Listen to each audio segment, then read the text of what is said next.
Friends, today we are discuss about the term gland.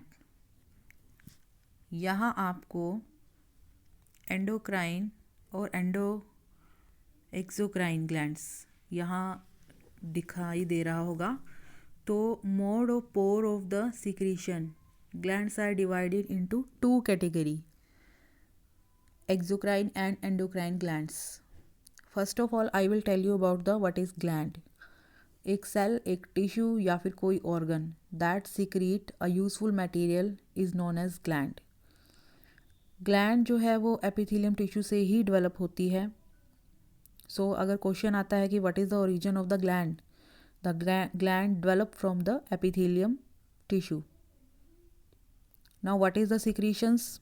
A gland में secrete proteins जैसे pancreas से, lipids, mixture of the carbohydrates and proteins or mixture of all three material वो secrete कर सकती है. Now the types of the glands.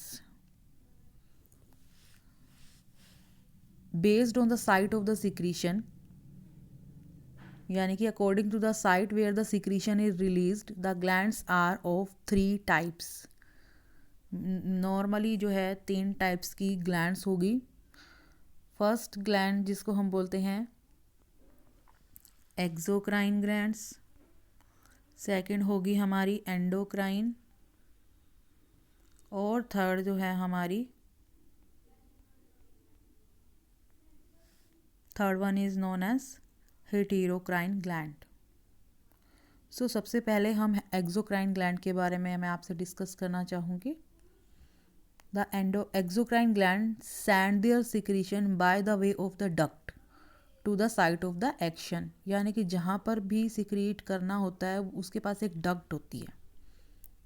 ठीक है, जैसे एक हमारे पास ये ग्लैंड है, ये इसकी डक्ट है. ठीक है, या तो उसके पास डक्ट होगी या डक्ट नहीं होगी. डक्ट प्रेजेंट है तो एक्सो, यानी कि जो उसका एक्शन है वो डक्ट के थ्रू ही आगे जाएगा कहीं पर भी.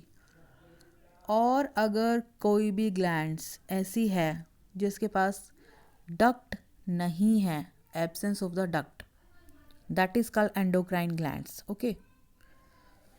और तीसरी जो होती है वो उसको बोलते हैं heterocrine glands. The heterocrine glands have exocrine part as well as endocrine part, दोनों हो सकते हैं.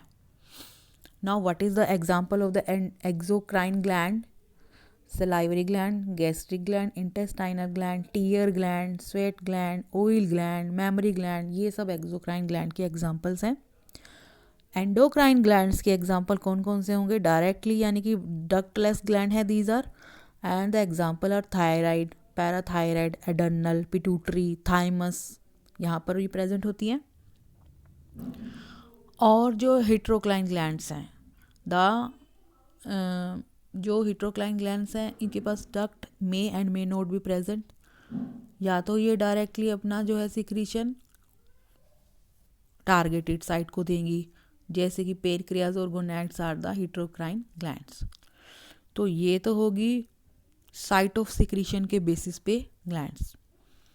दूसरी होती है मोड ऑफ सिक्रीशन, यानी कि the glands mode of secretion का मतलब सिक्रीशन किस तरह से वो कहाँ पर देगी. ठीक है, तो उसका अलग से एक टाइप्स हैं, जैसे बोलते हैं मेरोक्राइन ग्लैंड्स, एपोक्राइन और होलोक्राइन. ठीक है, ये सिक्रीशन के बेसिस पे ही हैं, ऐसा कुछ नहीं है कि ये पार्ट वही है एक्सोक्राइन एंडोक्राइंस का, लेकिन वैसे ही अलग से जो है वो थोड़ा सा मेंशन है.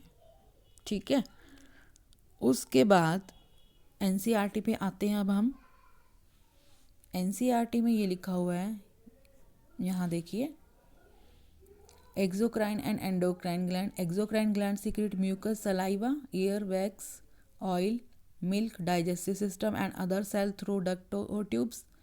सो एंडोक्राइन का भी बता रखा है. तो this is all about the glands.